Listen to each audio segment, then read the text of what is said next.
Entrevista do século. Conversas para pensar a realidade e a transformação do Espírito Santo. Olá, bem-vindo, bem-vinda, bem-vindo. Eu sou o Vitor Taveira. Essa é mais uma entrevista do século, direto aqui do estúdio 42B, no centro de Vitória. Lembro que o programa agora ele é quinzenal, né, para você poder digerir um pouco mais com o tempo as informações. Hoje temos um tema muito interessante. Lembro vocês também que estamos no YouTube, nas plataformas de áudio do Século Diário e também no Instagram, na @TV Século. Hoje nosso convidado é o Pablo Lira, doutor em Geografia, diretor-geral do Instituto Jones dos Santos Neves, que é um órgão estadual, né, que realiza estudos e pesquisas com finalidade de produzir conhecimento e subsidiar políticas públicas. E ele é um dos coordenadores, né, do recém-lançado livro, isso aqui, ó, Reforma Urbana e Direito à Cidade, uma edição sobre a Grande Vitória, produzida pelo Observatório das Metrópoles e Letra Capital. Pablo, bem-vindo, obrigado pela presença. Temos um tema aí farto aí, né, de muitas questões para abordar.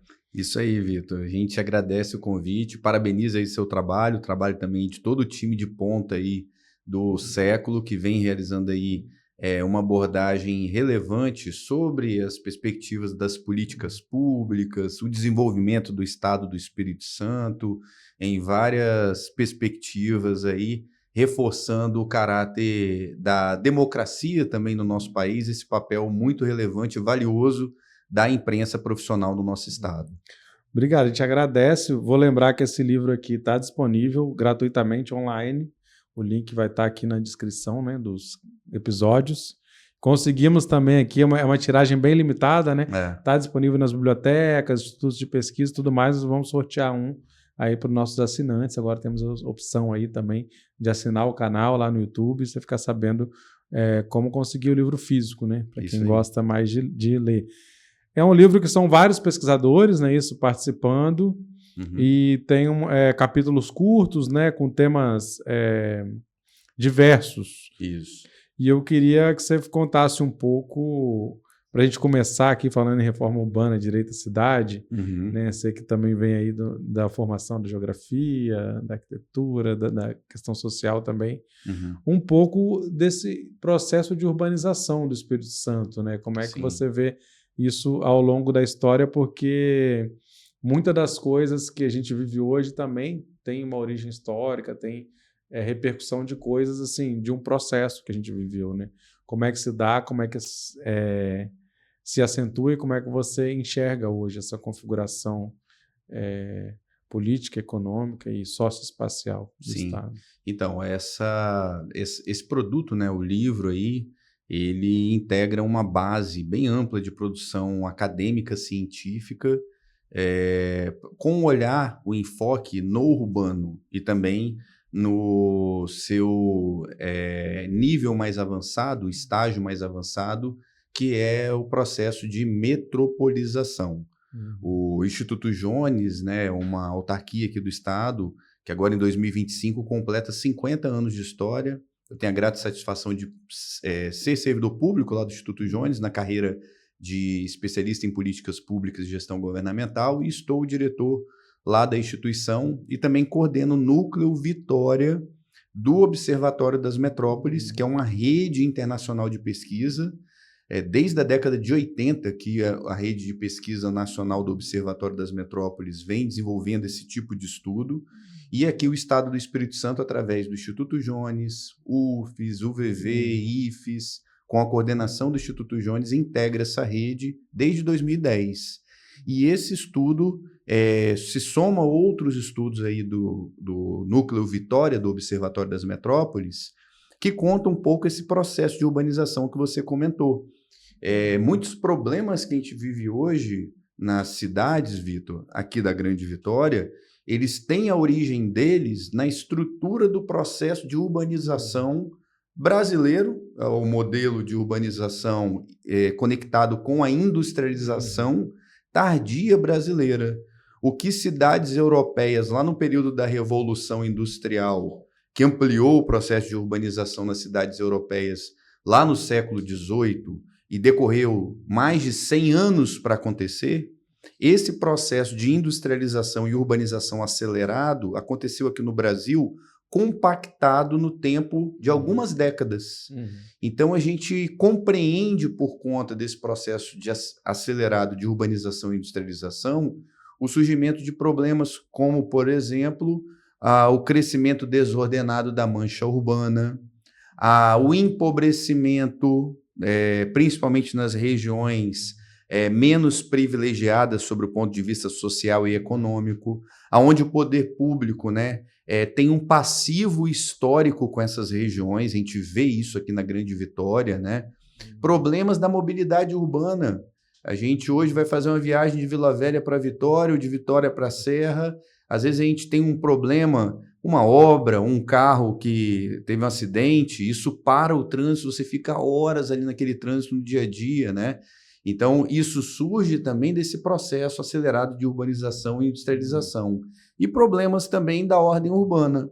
A violência aqui no estado, que chegou no seu pico lá ali no final da década de 2000, em 2009, 2010, que o Espírito Santo aí chegou a uma taxa de homicídios de 58 homicídios por 100 mil habitantes, caiu aí ao longo da última década, né? Hoje está em 25, 24 homicídios por 100 mil habitantes, graças às políticas públicas, como o Programa Estado Presente e outras ações que foram realizadas aqui no estado, agora mais recentemente o CRJ, o Centro de Referência da Juventude, são políticas que contribuíram para a gente reduzir esse número alarmante dos homicídios aqui no estado. O Espírito Santo era o segundo estado mais violento do país. A gente conseguiu sair desse topo triste, né, desse ranking. O patamar da violência hoje é menor, mas ainda com um parâmetro ainda elevado para um contexto aí de países desenvolvidos. Esse processo da violência que a gente vive hoje e agora que traz aí um nível de complexidade maior, com a participação e a influência de facções criminosas nacionais aqui no território da Grande Vitória, é um fenômeno aí com menos de 10 anos, a gente pode dizer. Na verdade, isso se agrava aí com aquela grave crise da segurança pública de fevereiro de 2017. Mas é um problema que tem as suas raízes e origens naquele processo de industrialização acelerada, desordenada, que ampliou a desigualdade social e econômica aqui no estado e na Grande Vitória, e também reforçou ali a questão da segregação socioespacial. Esses contrastes aí explicam muitos dos problemas que a gente enfrenta hoje na Grande Vitória, em Belo Horizonte, no Rio de Janeiro, em São Paulo, em Fortaleza, nas 18 regiões metropolitanas aí estudadas, nas áreas urbanas aqui do Brasil, né?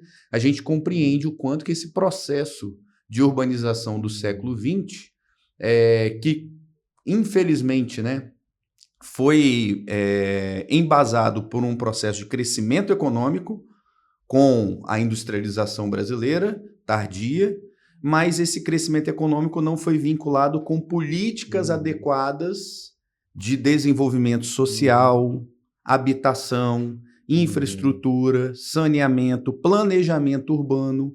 Então, teve esse descompasso, crescimento econômico desvinculado do desenvolvimento social. E as consequências estão aí hoje. O livro retrata muito bem isso. E o propósito desse livro, no ano eleitoral, é fornecer subsídios para qualificar o debate nos municípios da Grande Vitória e nos demais municípios capixabas e brasileiros, né?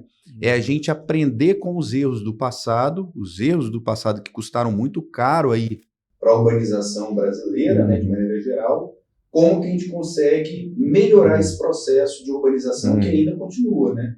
A gente tem agora o processo de urbanização dos municípios polo aqui no estado, né? Sim, aí você está falando de municípios de médio porte, vamos dizer Isso assim, aí, né? de médio porte. Cachoeiro, Colotina, Linhares, São Mateus. Então, como que a gente consegue qualificar esse processo de crescimento urbano, o processo de metropolização aqui na Grande Vitória, de maneira mais equilibrada?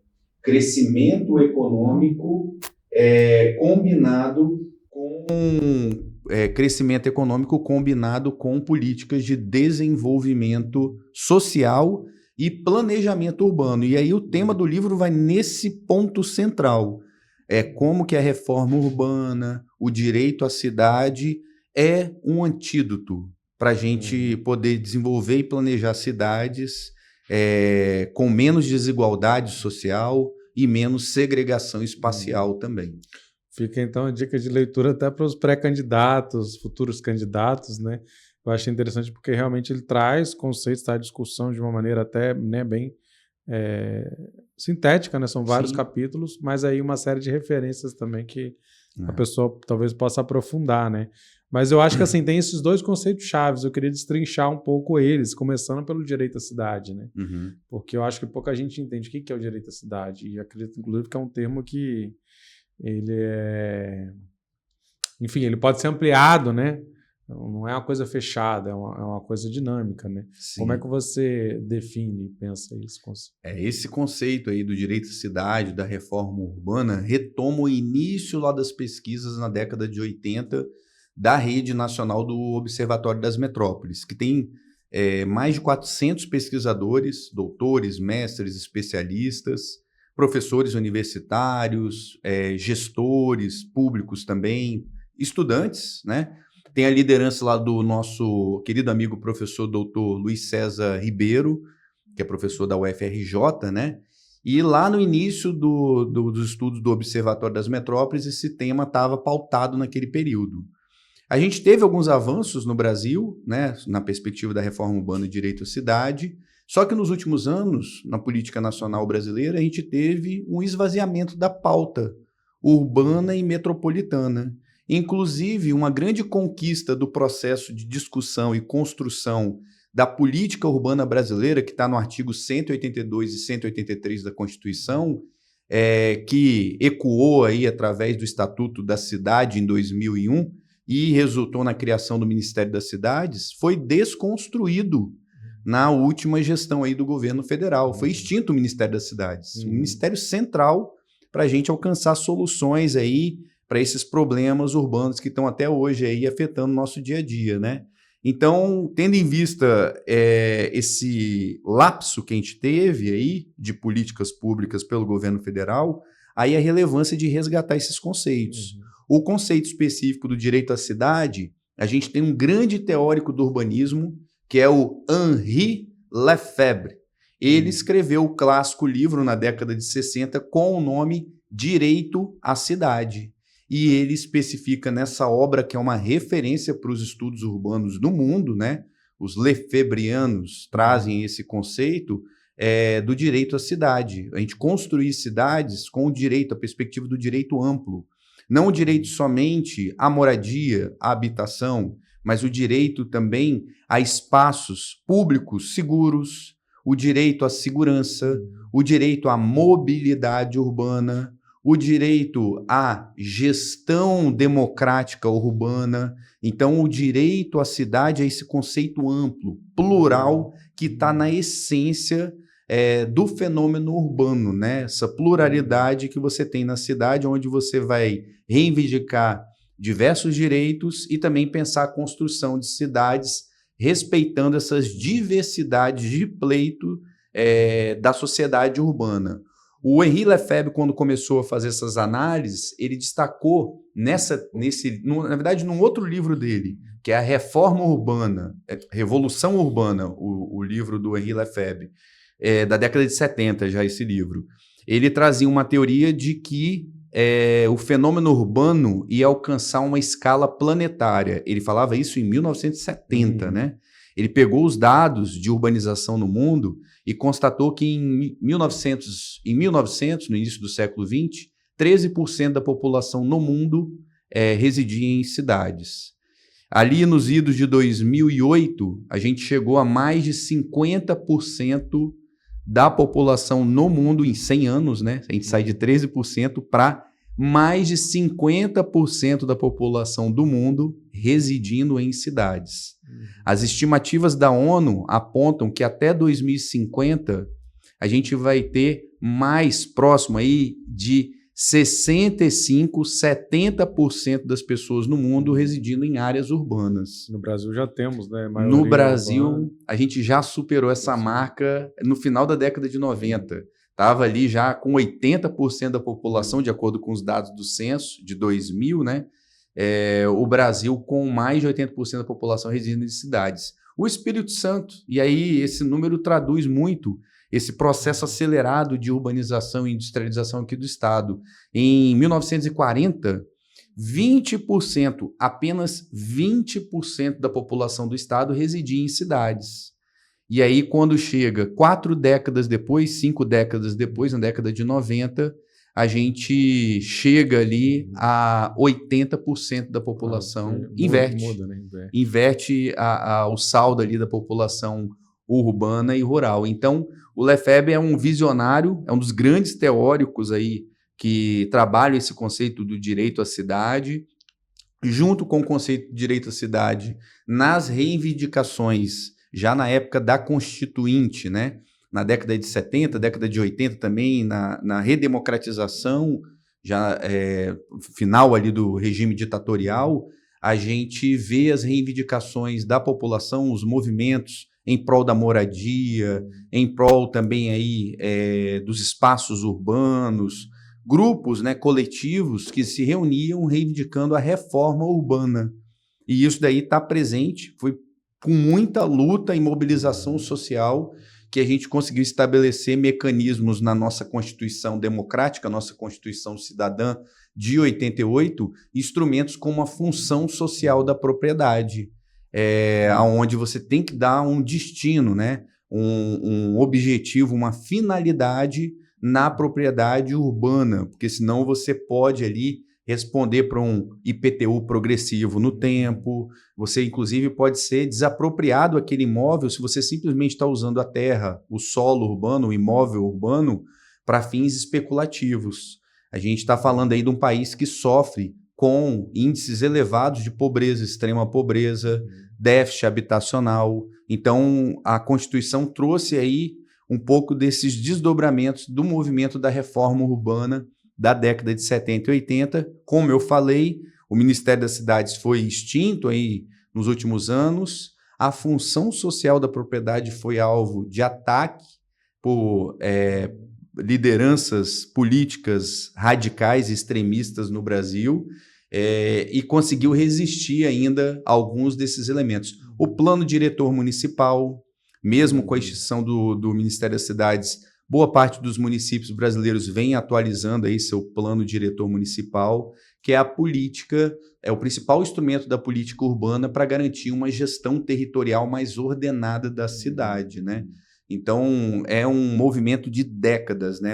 A reforma urbana, o direito à cidade, envolve aí academia, lideranças comunitárias, gestores também, representantes de prefeitura, para a construção dessa cidade cada vez mais coletiva. É um palco, né? A cidade é um palco de lutas, né? De reivindicações, interesses diversos. Os próprios planos diretores, nas suas formulações, há muitos confrontos, né? Muitos. Interesses empresariais, interesses de sociedade civil, de grupos, associações de moradores e tudo mais. Isso. Dos governos, né? Então, realmente uma disputa complexa. Agora, o livro fala também da governança metropolitana, né? E isso é uma questão bem interessante. Eu queria ver como é que você analisa também. Aqui no Espírito Santo, inclusive, se fala na possibilidade de ampliação da região metropolitana, de incluir Aracruz, de incluir outros municípios, né? Isso me parece um debate político. Não sei quanto de político, ou se tem um aspecto técnico. O que é tecnicamente uma região metropolitana, no sentido de quais são as características que configuram essa coisa que se fala de conurbação, né? Que compõe um território comum, né? Mas que é fundamental, né? Assim, a gente não tem como a gente pensar a mobilidade urbana de Vitória desconsiderando, né, ou a saúde, ou a educação, né? Segurança. Segurança, exatamente. Como que você enxerga essa governança aqui no Espírito Santo, metropolitana? Porque também envolve vários agentes, né? Tem que envolver poder público em várias instâncias, sociedade civil. Como é que se constrói esse processo e o que a gente precisa fazer, né, para aprimorar? Sim. A gente tem aí a regulamentação, né, do Estatuto da Metrópole, que define, né, o que vem a ser uma metrópole funcional. É uma área conurbada, né, que tem influência, no mínimo, numa capital regional, de acordo com os estudos do REGIC. Vitória, a Grande Vitória, se caracterizou como uma metrópole funcional a partir de 2018, dos últimos estudos aí do REGIC, recente. Porém, a gente tem um outro conceito de metrópole, além da metrópole funcional, que aquela de fato é uma metrópole, né? Mas a gente tem a metrópole institucional. A região metropolitana da Grande Vitória, inclusive a história da região metropolitana da Grande Vitória está intimamente ligada com a história do Instituto Jones dos Santos Neves, né? É o instituto que a gente trabalha. A criação da região metropolitana, tiveram vários estudos que o Instituto Jones participou ativamente. Inclusive a própria criação do Transcol, que é uma referência nacional. Quando a gente vai nessas reuniões, nos eventos do observatório, sempre é muito elogiado a região metropolitana daqui do estado ter sido pioneira aqui do Espírito Santo, no Brasil, no desenvolvimento de um sistema integrado de transporte, que foi o Transcol, que foi planejado... Isso, no final dos anos 80. Final dos anos 80, década de 90 ali, que foi um grupo dentro do Instituto Jones, que fez o plano diretor de transportes urbano, PDTU, e esse plano lá, a partir dele, foi criado a CETURB, e o projeto Transcol. O embrião foi criado e pensado dentro do Instituto Jones e depois virou essa realidade que é o sistema Transcol. Tem muito ponto para melhorar. É igual defender o SUS, né? É meio complexo porque você fala, na ponta tem muitos problemas. Muitos problemas. Né? Mas o sistema pensado como estrutura, isso aí, ele é avançado, né?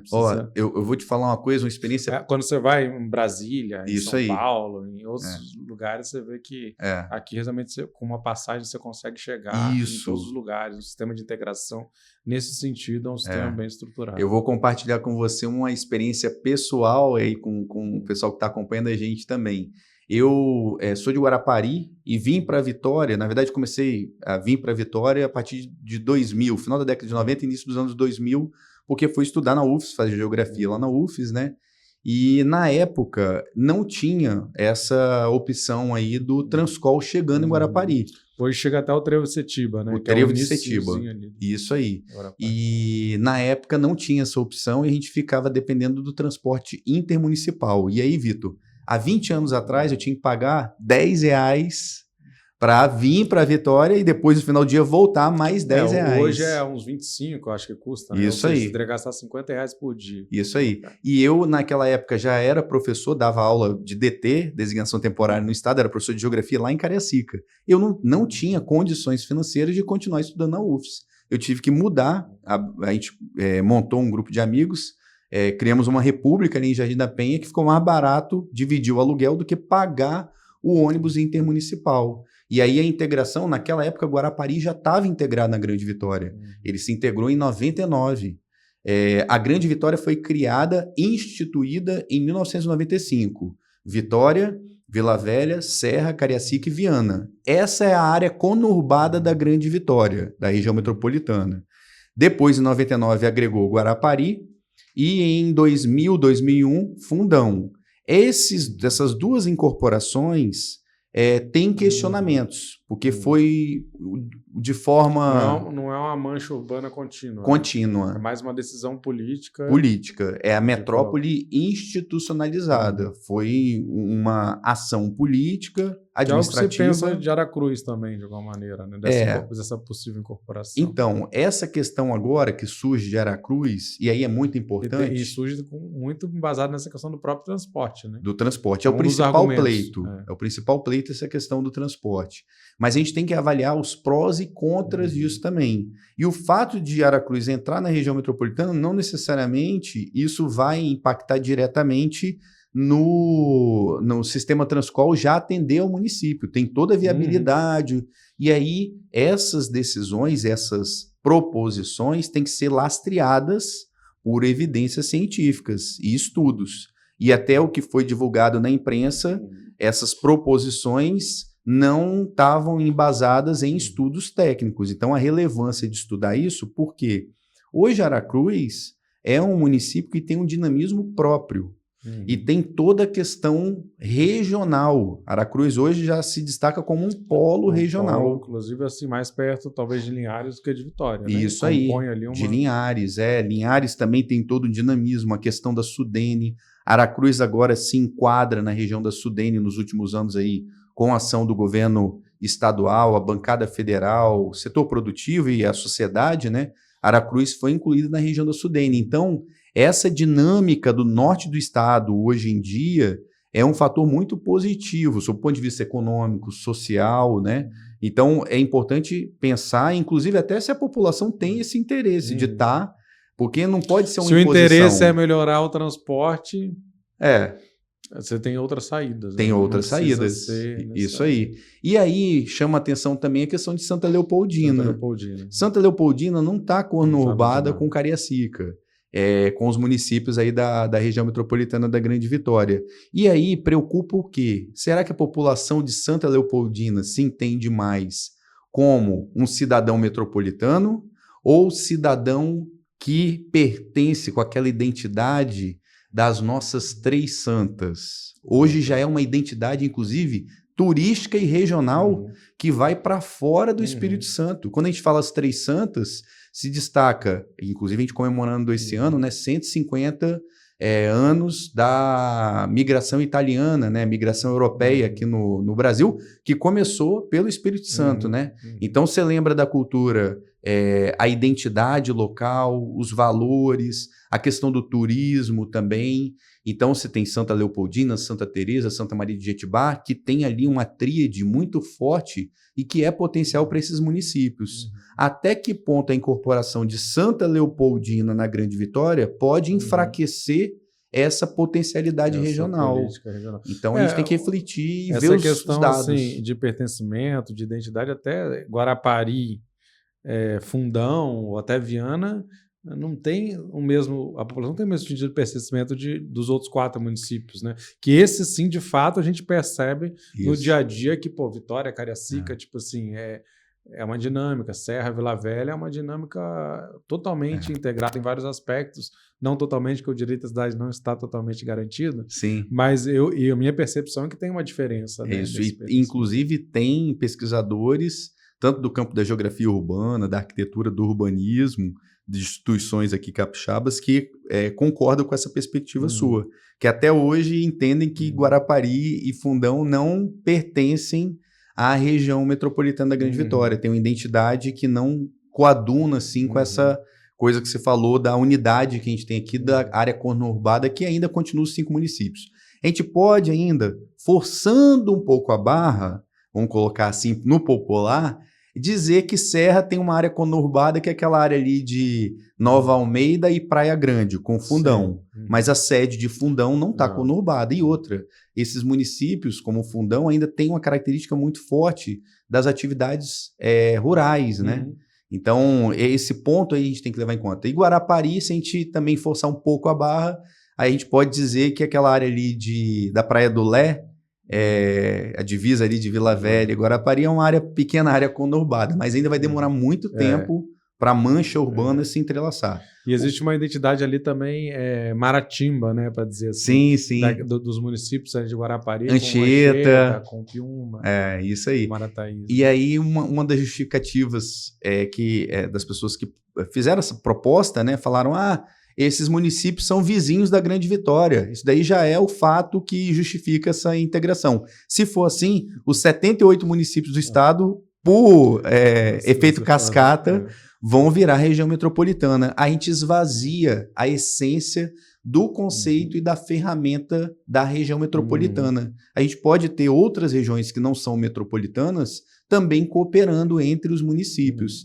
Aqui no estado a gente tem uma região que é bem mobilizada, sim, e tem uma identidade regional forte, tem várias, mas essa chama muita atenção, que é o Caparaó. E não necessariamente o caminho para o desenvolvimento vai estar na perspectiva urbana. O Caparaó, quando você fala de Caparaó, você já lembra o quê? A questão do parque, né? O turismo, a questão do meio ambiente, a identidade também do pequeno produtor rural. A gente já vem na nossa mente o principal produto agrícola capixaba, o café, e lá o café das montanhas do Caparaó, arábica, né? Então, olha o valor regional que cada região tem. A gente não pode pensar nessa lógica padronizante, pasteurizada, da metropolização em todo o estado. Como se fosse, inclusive, uma uma hierarquia, né? Sim. Como se ser metropolitano fosse um valor melhor do que o outro, né? Porque você almeja chegar, o município almeja chegar nesse status, e a gente sabe que o processo de desenvolvimento não é assim. Não né? é assim. Não é linear, né? Ele é complexo. É isso aí. Mas, assim, tem algumas coisas muito interessantes, assim, que estava assim, passando, né, pelo livro, fala disso, né? Pobreza, extrema pobreza, concentração de renda. Aí, como que isso é um empecilho para a concretização do direito à cidade? Sim. Como é que você entende essa questão? Isso aí. Fala de população em situação de rua também, tem um capítulo que fala disso, fala de políticas habitacionais, né? Déficit de moradia. O Brasil, infelizmente, aí nos últimos anos, voltou para o mapa da pobreza, o mapa da fome. Já vinha num processo de esvaziamento das políticas sociais no nosso país, que foi agravado com a grave crise sanitária aí da pandemia da Covid-19, né? Mas a gente teve alguns tropeços em políticas nacionais. Vou citar um exemplo aí que você já comentou, a política de habitação de interesse social, né? Então, esse esvaziamento das pautas sociais, os programas também, somente no ano eleitoral, em 2022, que resgataram lá a política, fora do período da pandemia, né? A política de transferência condicionada de renda. Contribuiu naquele momento para reduzir a pobreza, extrema pobreza, em 2022, só que não era uma política de Estado, era uma política de governo. Ela já estava prevista para acabar em dezembro de 2022. Era uma política eleitoreira. Né? Eleitoreira, assim, é uma falta, a gente tem aí no Brasil... Descarada, né? É isso aí. Ninguém teve nem coragem de apontar isso no momento eleitoral, porque era um momento muito tenso. Falta de postura republicana, democrática, o gestor público... O político, né, o governador, o prefeito, o presidente da República, ele tem que entender que ele está ali no período transitório. São os 4 anos de gestão e ele tem que ter uma postura republicana, democrática, transparente, que ele está dando a contribuição dele, mas que depois vai chegar um outro governo que pode melhorar aquilo que está sendo feito, mas dar continuidade a políticas públicas de Estado. Então, a gente não pode pensar numa política de combate à pobreza num país de dimensões continentais como o Brasil, com data para acabar a política. Então, a gente tem que pensar, não é à toa que a Lei de Responsabilidade Fiscal de 2000, né, ela estabelece aí o plano plurianual pegando o ano subsequente do governo que acaba. Ele planeja, mas pega o primeiro ano do governo seguinte, justamente para combater esse grande desafio do Brasil, que é a descontinuidade de políticas públicas e, às vezes, políticas públicas que dão certo, né? Pois é, e assim, me parece que muitas pessoas têm negado, não é um ou outro direito, são praticamente todos os direitos, né? Nesse guarda-chuva que você fala do direito à cidade. Então, assim, a pessoa em extrema pobreza, a partir do primeiro não acesso que ela tem, que às vezes é educação, analfabeto, tudo mais, a população em situação de rua, você tem uma série de negações que meio que inviabiliza para algumas populações esse direito à cidade, né? Insegurança alimentar. Insegurança alimentar, né? E assim, tem outra questão que entra ali que me chamou a atenção porque me puxou outro tópico, né? Ocupações humanas em áreas de risco, que é algo que está muito em voga, né? A gente teve alguns desastres naturais, assim, né? Por dizer... muitas questões estão aparecendo de encostas. Aqui no estado a gente teve problemas muito sérios, depois no Rio Grande do Sul. E aí eu vejo assim, né, como um tema que deve figurar também, né, nessas eleições, né, que não vinha aparecendo, né, vinha sendo falado pelos especialistas, mas os políticos não... Parece que precisa da catástrofe para dar uma sacudida e a sociedade também colocar isso no centro da pauta, né? Sim. E essas ocupações humanas em área de risco tem a ver com esse processo de configuração que você falou, né? Que vai... É o histórico. As favelas vão surgindo por uma falta de políticas habitacionais, de políticas diversas que... inclusive áreas de preservação, né? Que às vezes são ocupadas, que são importantes para a regeneração e tal, são afetadas, né? E aí a gente tem essa situação, como é que você enxerga que a política metropolitana, que o direito à cidade pode contribuir para o combate, né, dessa questão da emergência climática e para a melhoria ambiental, né, socioambiental. Sim. Então, agora a gente está solidarizado aí, né, com a situação e comovido também, né, que o Rio Grande do Sul está passando. Mais de 150 mortes, centenas de milhares de pessoas sem as suas casas, né? Um prejuízo humano, né? Uma crise humanitária muito forte. E lembrando que o aquecimento global, as mudanças climáticas, é um fato. Então, não tem como a gente questionar. Está aí e os eventos climáticos extremos estão se tornando cada vez mais recorrentes.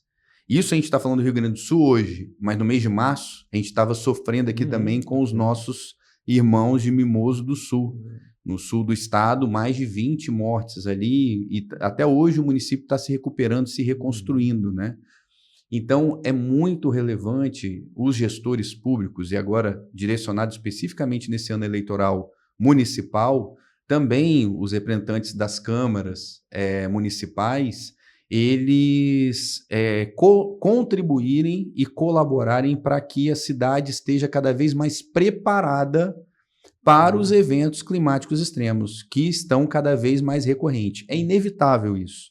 E como que a gente consegue preparar para preservar vidas nas cidades e reduzir os danos decorrentes dos eventos climáticos extremos? Um deles eu já falei, o Plano Diretor Municipal.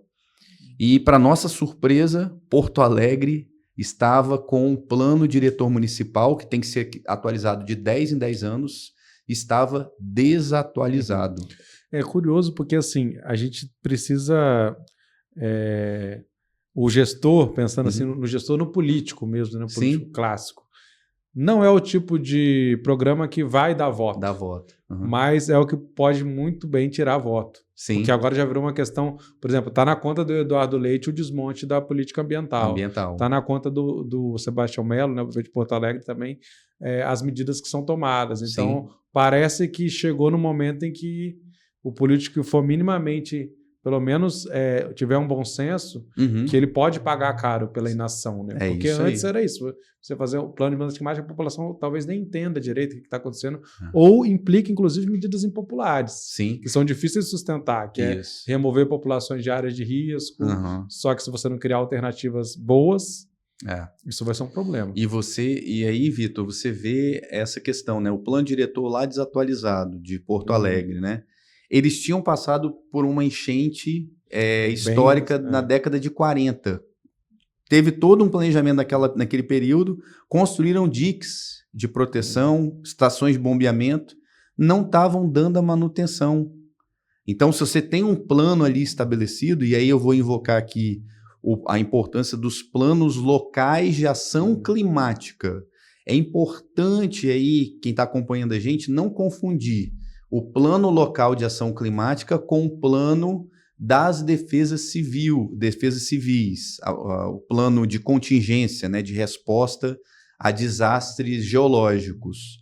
Então, são dois planos, um complementa o outro. Só que o plano local de ação climática ou o plano municipal de mudanças climáticas, ele é mais preventivo e é mais abrangente. Inclusive, ele deve dialogar com o plano de contenção da defesa civil, de resposta, primeira resposta a desastres, e também de fiscalização, e também com o plano diretor. Então, é inconcebível hoje um gestor público, numa cidade como Porto Alegre, né, ele não trabalhar e preparar a cidade para esses desastres causados pelos eventos climáticos extremos. Que, inclusive, já estavam avisados há muito tempo, né, pela configuração até climática mesmo, física, uma conjunção de coisas que... Em setembro de 2023, eles sofreram com fortes chuvas também, né? Então, mais no interior ali. Isso, e não nessa proporção agora, né? Mas já veio ali um primeiro impacto. E o pior de tudo, a postura do gestor, né?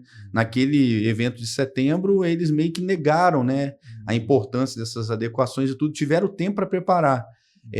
E não conseguiram fazer esses planos. Por que o plano é importante? Você passa a ter um caminho. No momento de crise, para gerenciar uma crise, se você tem protocolos estabelecidos, se você tem um plano estabelecido e age preventivamente, você está contribuindo para preservar a vida do cidadão. Quanto que vale uma vida, né? Então, o gestor público, o prefeito, né, o governante, ele tem que botar a mão na consciência. Não tem um plano, a gente tem que mobilizar uma força-tarefa, E aí o plano não pode sair também da cartola do prefeito, né?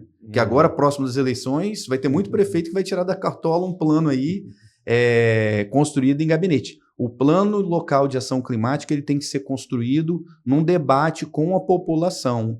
E aí, tendo em vista isso, já com um desdobramento desse livro, a gente tem um capítulo aí sobre gestão de risco, o Instituto Jones fez um levantamento. Aconteceu o desastre climático lá a catástrofe climática lá do Rio Grande do Sul, a gente parou e refletiu, vamos ver como que está a situação das outras capitais? Porto Alegre não tem.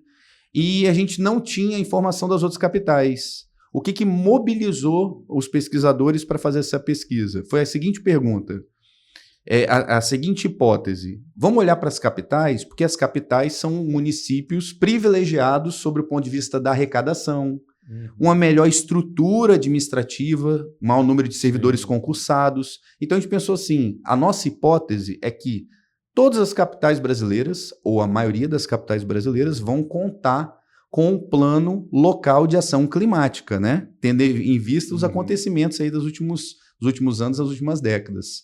Para nossa surpresa,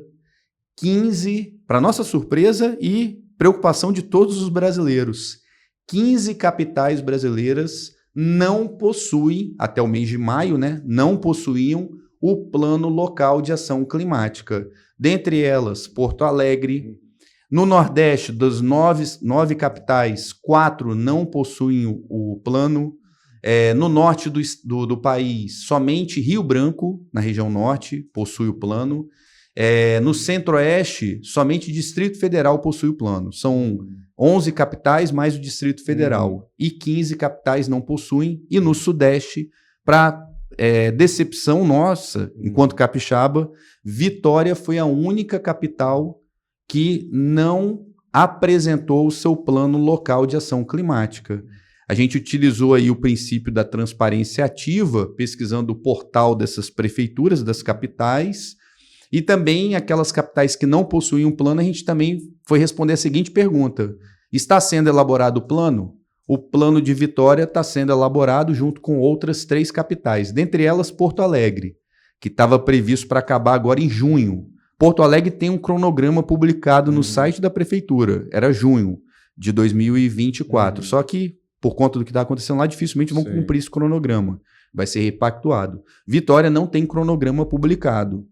Depois que saiu o estudo, a prefeitura, representante da prefeitura de Vitória, a gente pensou assim, já que está sendo elaborado, agora eles vão finalizar o mais breve possível. Para nossa surpresa, representantes da prefeitura, eles ponderaram que o plano vai estar pronto somente em junho de 2025. Ou seja, tem um processo eleitoral aí no meio, né? Como que está pactuado isso? A gestão. Se trocar a gestão, como que vai ser? E outra coisa, esse plano daqui de Vitória está no site da prefeitura, ele começou a ser elaborado em março de 2023. Março de 2023, agora em março de 2024, já é um ano para poder elaborar esse plano. Vai precisar de mais um ano para poder, quase um ano e meio para poder concluir esse plano. E até lá, Vitória não tem as medidas preventivas estabelecidas no plano, construída com a população, na base do diálogo, não tem as medidas mitigadoras, a adaptação às mudanças climáticas. Você falou sobre as medidas impopulares, né? Se o gestor decidir tomar uma medida impopular de retirar uma família de uma área de risco, de deslizamento de morro, Vitória tem áreas com risco e com histórico disso, fica de fato aí impopular você justificar a retirada dessas famílias de uma área de risco. Mas se você tem o plano, esse plano é construído com as lideranças comunitárias, no diálogo, utilizando os dados, as informações, com linguagem fácil, tá? Igual a gente trabalhou aí no livro, a gente não precisa de complicar o que deve ser simples, né, no diálogo com a população. Mostrar, você tem risco, perder não só a sua propriedade, mas perder a sua vida. O poder de convencimento do poder público, e até para reduzir essa impopularidade dessa ação, se justifica. E aí você apresenta junto com... E não a coação, né? Você oferecer alternativas. Alternativas, isso. Durante o período que a gente vai fazer a intervenção, você vai receber aluguel popular, você vai para uma área, você vai ser realocada num programa habitacional em outra área, mais segura do bairro. Então, é a intersetorialidade das políticas públicas. O plano serve para isso, até para facilitar a vida do gestor público e dar transparência para onde está indo o trabalho aí nas capitais. Então, essas 15 capitais não possuem um plano, não sabem para onde. Se você não tem plano, você não sabe aonde você quer chegar, né?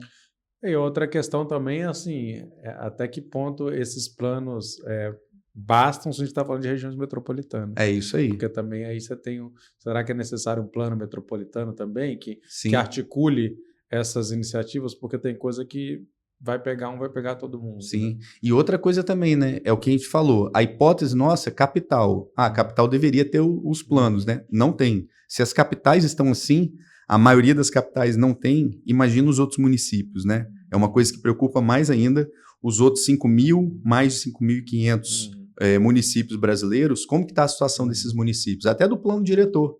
A gente sabe que tem municípios que deveria ter o plano diretor e não tem o plano diretor municipal. Então, Vila Velha, por exemplo, tem questões bem específicas da própria geografia, né? Que a gente já sabe que sempre teve de alagar mais e tal. E a gente tem também essa coisa de uma previsão que aí se falava do que foi feito em Porto Alegre pós-1940, lá, a grande enchente, e a gente vê que as coisas estão sendo superadas, né? Porque tem a mudança climática. Então, assim, o que já aconteceu pode piorar. O caso de São Sebastião também, né? Alguns anos atrás foi a maior chuva, recorde de registro, né? E agora estão chegando várias nesse patamar. Estiagem também, que é o contrário, que vai afetar tanto a cidade como o campo também. Então, assim, tem uma preocupação adicional, né? Entender cientificamente, como você falou, né? As previsões dos analistas do que pode ser. Que o Guaíba, por exemplo, lá o rio subiu a um nível antes inimaginável, né? E se você tem um plano, por exemplo, nessas horas,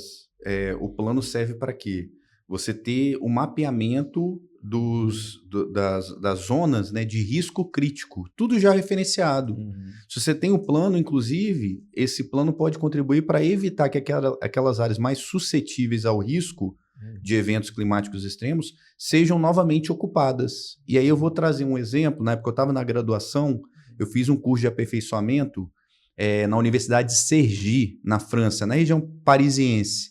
E eu fiquei durante 2 meses lá, a gente pesquisando uma área de Paris, na confluência do rio Sena com o rio Marne, na região parisiense. E lá eles têm também a enchente do século, de 1910, se eu não me engano. Marcou a vida, a população, teve perdas de vida, danos e tudo. E eles desenvolveram um plano e ações ali justamente para prevenir e amenizar os impactos de uma possível nova chuva com uma recorrência que eles esperavam aí de 100 anos. Ainda não aconteceu. Mas um exemplo que eles utilizaram lá é o conceito das cidades esponjas, o conceito também dos reservatórios urbanos.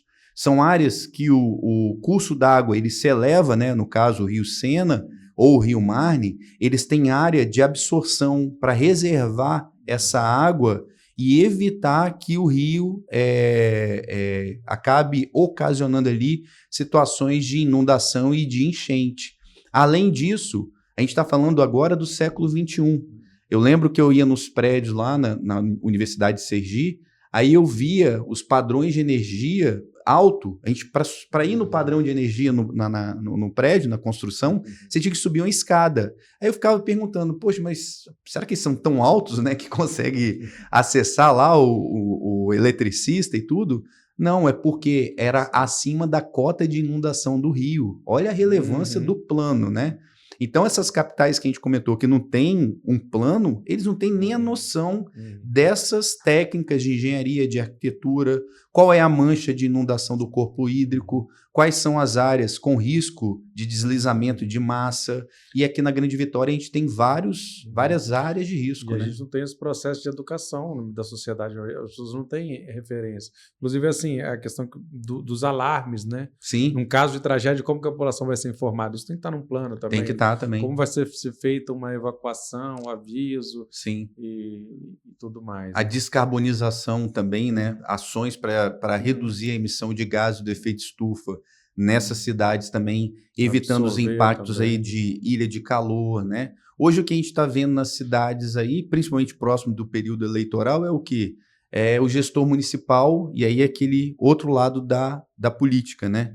Que ele quer fazer ação que dá voto, né? Sai asfaltando um monte de rua, impermeabilizando, potencializando o risco de inundação, aumentando ali o calor, a sensação térmica. A gente está falando hoje de um processo de envelhecimento da população no Brasil e no Espírito Santo. Os idosos transitam muito pelas ruas, né? O gestor, ele nem tem essa ideia, né, que está impactando a vida da população ali que necessita de um ambiente ali com mais verde, com áreas mais impermeáveis, reduzindo esse efeito ali, áreas mais permeáveis, reduzindo o efeito ali da ilha de calor, né? E isso sem falar também das questões de acessibilidade e circulação dessa população na terceira idade, a pessoa com deficiência também, né? O poder público poderia estar dando uma grande contribuição em fiscalizar isso, e não simplesmente sair asfaltando à torto e direito aí, ruas que nem a população deseja que seja asfaltada. Só para, assim, já chegando no final, mas tem um capítulo que eu acho que é interessante, que fala da geografia da pandemia, né? Como é que vocês relacionam, porque parece que são impactos que continuam aí latentes na sociedade, né? O fim da pandemia não implicou o fim de tudo que ela trouxe. Como é que vocês relacionam essa questão da pandemia com a questão da reforma urbana, direito à cidade? Então, a gente fez essa análise, né? O Instituto Jones aqui, em parceria com a UFES, com a UVV, com a Secretaria de Saúde, o Corpo de Bombeiros, né? A gente criou um núcleo de estudos epidemiológicos no período da pandemia, inclusive com a participação de pesquisadores aí renomados nacionalmente, como a professora Etel, o professor Daniel Cerqueira, do IPEA, né? E a gente produziu muito conteúdo no período da pandemia para auxiliar na gestão de risco da pandemia. E aí, nesse capítulo específico, a gente demonstra que no período da pandemia, as áreas urbanas mais impactadas foram justamente aquelas áreas com vulnerabilidades sociais e econômicas históricas. E isso também se corrobora, né, se comprova quando a gente analisar também os eventos climáticos extremos. Por mais que agora lá em Porto Alegre a gente vê, né, tanto os bairros nobres quanto os bairros mais vulneráveis sendo afetados, mas o maior impacto fica ainda nas áreas mais vulneráveis, né? Por conta daquele processo, no início da nossa conversa, né, Vitor? Da urbanização acelerada, o crescimento desordenado. E a questão da pandemia, a gente retratou isso, inclusive trouxe aí um acúmulo de conhecimento para a gente também fazer essas análises e ter um desdobramento. A gente está com as pesquisas agora de monitoramento de outras epidemias, para além da Covid, a pandemia, né? Mas, por exemplo, o caso da dengue. E a gente vem aí desenvolvendo esses estudos, tem o monitor da dengue também que a gente está acompanhando. Passamos aí por um momento bem crítico no início desse ano, agora a curva epidemiológica está seguindo aí seu padrão sazonal, né? Mas é um conhecimento científico riquíssimo aí para compreender esses padrões, tendências da pandemia da Covid-19, que impactou o mundo todo, né? E aqui na Grande Vitória não foi diferente, né? Infelizmente a gente perdeu muitas pessoas, familiares, amigos aí, né? Pessoas que a gente conhece para a Covid e toda a sequela também que a pandemia acabou mais forte, sendo impactada aí nas áreas mais vulneráveis do tecido urbano. É isso. Muito obrigado, Pablo Lira. Essa foi mais uma entrevista do século, produção e locução minha. Vitor Taveira, apoio técnico aqui hoje do Tony Braga, Estel Miranda, presença aqui do Leonardo também, Sá, na fotografia, Felipe Chicarino também presente, casa cheia.